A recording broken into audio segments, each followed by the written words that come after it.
In Scotland, the ruling party SNP is pushing ahead with its plans for independence from Great Britain, despite resistance from London. They're in it all the way now. Even if the majority of Scots did not want Brexit, the British part of the country has to bear the consequences. The nationalists are now using this as an argument for a second independence referendum.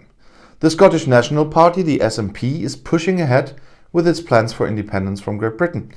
With a timetable or a roadmap, they have now emphasized their demands. First Minister Sturgeon announced that a legal referendum would be held after the end of the pandemic. The prerequisite is that pro-independence parties receive a majority again in the regional election planned for May 6th. The SNP published an 11-point program which also involves a second referendum, which the Scottish First Minister Sturgeon has long wanted to enforce. I'm quite ahead of time, I guess. British Prime Minister Johnson, who would have to agree to this, rejects the plan and emphasizes the question has been resolved for this generation. You remember all this once in a lifetime, blah, blah, blah. The SNP will vigorously oppose this. Sturgeon explained that the referendum should take place after the end of the corona pandemic. In its 11-point plan, the SNP now writes that the British government in London has three options. Either they admit that the Scottish Parliament already has the power to call a referendum, or it officially approves the vote. The 11-point plan indicates that a court may have to rule on the admissibility of the referendum. The Scottish opposition accuses Sturgeon of putting their plan above all else, even in the pandemic. It is certain that the SNP will be able to unite a majority of voters in the May election. At the moment, the nationalists are even in the polls and are thus heading for a record majority. In the last election, Sturgeon's party won 63 of 129 seats in the regional parliament, but polls show that it can expect up to 8 additional seats in May.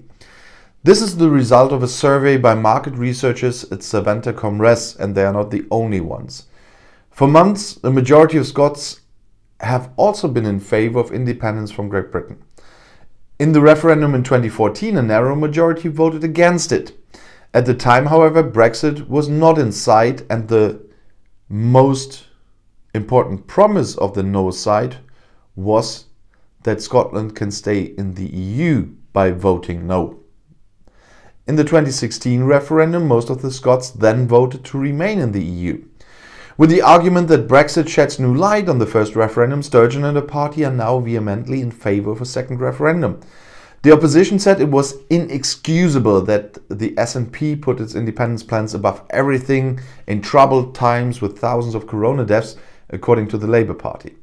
The head of the Scottish Conservatives, Douglas Ross, announced on Twitter, "We will not allow this." And as I said, in 2014, the people of Scotland rejected independence in the first referendum. But what many commentators say, and what I also say, is the situation is a complete different one to 2014. Not only about the polls, but the basic situation. Scotland wanted to stay in the EU. That's why the majority voted no, as I said. Now Scotland, because of that, had to leave the EU. And if you want to stay informed, please subscribe to my channel and my other channels. I'll see you on my next video. Auf Wiedersehen.